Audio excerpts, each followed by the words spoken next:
So semalam admin ada try claim duit hijau dekat dalam aplikasi ni. Kalau korang tengok dekat awal video tadi, yang itu adalah video saya semalam, saya tebus. Mungkin duit ni akan masuk pada esok ataupun hari Selasa. Sebab video ni kita record hari Ahad guys. Jadi kalau korang yang nak try guna aplikasi ni, saya nak sarankan korang kalau nak main lah kan, tanpa invite orang, korang kumpul coin saja guys. Sebab dia kalau coin tak ada syarat untuk penebusan. Kalau duit hijau dah ada syarat. Saya claim duit hijau lebih kurang dalam 10 anak panah ataupun 15 anak panah baru dapat claim. So nak dapatkan satu anak panah, korang kena invite 5 orang. 5 orang korang dapat satu anak panah. Lepas tu korang buat daily task, korang akan dapat lagi satu anak panah. So maksudnya setiap hari kalau korang invite 5 orang, korang akan dapat 2 anak panah. So kalau 10 anak panah, korang kena invite lebih kurang dalam 25 orang baru dapat claim duit hijau. Tapi kena pastikan pula orang yang kita invite tu kena aktif main.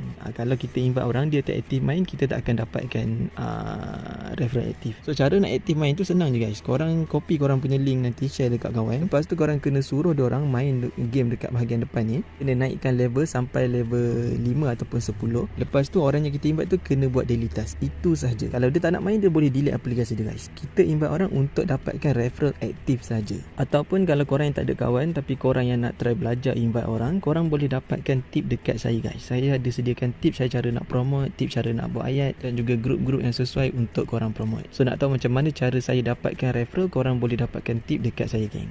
Tekan je link WhatsApp dekat bawah video ni. Tapi kalau nak bezakan aplikasi ni dengan aplikasi-aplikasi yang sebelum ni, saya rasa kalau korang nak invite orang, saya lebih sarankan korang guna aplikasi Viewman. Sebab aplikasi Viewman dia punya duit hijau ni korang boleh turunkan. Kalau macam aplikasi yang baru ni, dia punya minimum RM40 kan, korang tak boleh nak turunkan. Tapi kalau aplikasi Viewman, korang boleh turunkan korang punya minimum withdraw daripada RM65 kepada RM21. Aplikasi buat duit ni ada banyak. Ada yang senang, ada yang susah, ada aplikasi yang sesuai untuk kita main invite dan ada aplikasi yang tak berapa nak sesuai untuk kita main invite. Sebagai contoh, kalau aplikasi Viewman, ini aplikasi yang sesuai kalau korang nak main invite. Dan satu lagi, kalau korang yang selalu tanya saya, bang, aplikasi buat duit ni memang kena invite orang je ke bang? Memang kalau nak claim tu kena invite orang je ke? Tak boleh ke kalau tak invite? Okey, untuk soalan yang macam tu, sebenarnya guys, sebenar-benarnya semua aplikasi yang korang main, korang boleh claim tanpa invite orang. Tapi korang kena faham, korang nak claim tu guna jenis pembayaran yang mana satu. Contoh kalau aplikasi Viewman ni, dia ada dua jenis cara pembayaran. Yang pertama, korang boleh claim guna duit hijau. Hijau kalau korang nak withdraw, kena invite orang. Dan satu lagi, korang boleh claim menggunakan coin. Kalau coin, korang boleh claim tanpa invite orang. So setiap aplikasi dia ada dua jenis cara pembayaran. Yang jenis ada dua pembayaran ni, dia ada dua pilihan. Maksudnya korang boleh main tanpa invite boleh, korang nak main invite orang pun boleh, tak ada masalah. So sebelum korang nak main mana-mana aplikasi buat duit, korang kena faham dulu guys, macam mana cara nak guna aplikasi tu. Kalau korang dah faham, baru korang try. So siapa yang nak try guna aplikasi ni, jom kita ajar korang macam mana cara nak buat duit dekat dalam aplikasi ni tanpa invite orang. Kalau korang yang nak main aplikasi ni tanpa invite orang, korang hanya boleh claim menggunakan coin sahaja guys. Kalau coin dia punya minimum paling sikit korang kena ada RM2 untuk korang claim.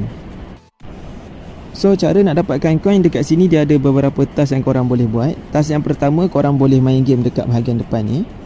Game dia senang je geng, korang kena tembak buih mengikut warna. Macam saya tunjuk tadi guys, kalau warna orange korang tembak dekat warna orange, kalau warna purple korang tembak dekat warna purple. So setiap game yang korang naik, setiap level yang korang naik, korang akan dapat coin dan juga bintang.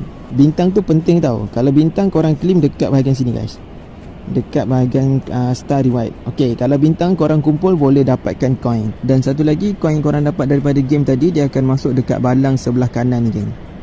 So coin tu dah akan berkumpul dekat dalam ni. Nanti bila korang dah dapat kumpul 1200 bintang, barulah korang boleh claim korang punya coin. Ok, lepas tu kalau korang nak dapatkan lagi coin, korang boleh buat dia punya mission ataupun daily task setiap hari dekat sini. So task yang pertama, korang boleh invite orang. Tapi kalau korang yang nak claim guna coin, korang tak payah invite pun boleh, tak ada masalah. Lepas tu task yang kedua, dia suruh kita download and play. Kalau download and play ni maksudnya korang kena install aplikasi. Tapi sebenarnya tak payah pun korang download aplikasi guys. Korang just klik je dekat sini. Nanti korang akan dibawa satu tempat untuk tonton iklan. So dekat iklan tu dia ada promo aplikasi yang korang kena install. Korang klik je dekat button install, tapi korang tak payah download tau. Korang klik, lepas tu nanti dah dia bawa masuk dekat dalam korang punya Play Store. Lepas tu korang keluar je balik. Aku nak tegak-agak cakap ni. Dia tu korang kena buat 2 kali, okey, untuk dapatkan 120 coin dengan 15 tiket warna biru. So tiket warna biru ni korang guna untuk claim korang punya bintang dan juga anak panah guys. Lepas tu kalau korang nak tambahkan lagi coin, korang boleh tonton 5 video iklan. Korang tonton 10 video iklan, korang lepaskan 15 level setiap hari. Lepas tu korang dapatkan 3 bintang untuk 5 level. Maksudnya setiap level tu korang kena dapatkan 3 bintang. Ada 5 kali, okey. 5 level korang kena dapatkan 3 bintang. Faham tak guys? Lepas tu yang terakhir ni korang kena online selama 30 minit. Maksudnya korang kena main dekat dalam aplikasi ni selama 30 minit. Abilitas ni korang boleh buat untuk dapatkan coin, dapatkan tiket dan juga anak panah. Kalau korang nak invite orang, korang boleh klik dekat bahagian invite, copy korang punya link, share dekat kawan-kawan. Kalau ada orang pakai korang punya link, korang boleh dapatkan coin dan juga bintang warna purple. Okay, kalau korang tak ada kawan, tak tahu dekat mana nak promote, tak tahu dekat mana nak invite orang, korang boleh dapatkan tip dekat saya, ataupun korang boleh join dekat dalam grup WhatsApp saya untuk share korang punya link. Tapi kena dapatkan dulu tip cara nak promote dekat saya guys. Okay guys, saya rasa itu je untuk video kita hari ni. Kita jumpa lagi di next video. Kalau korang nak tanya apa-apa soalan, boleh komen dekat bawah video ni. Kalau tak faham, korang cek je saya dekat WhatsApp. Kalau nak try aplikasi buat duit yang lain, korang boleh tengok dekat channel YouTube saya, buat duit tanpa modal channel. Okay, Assalamualaikum, semoga berhasil.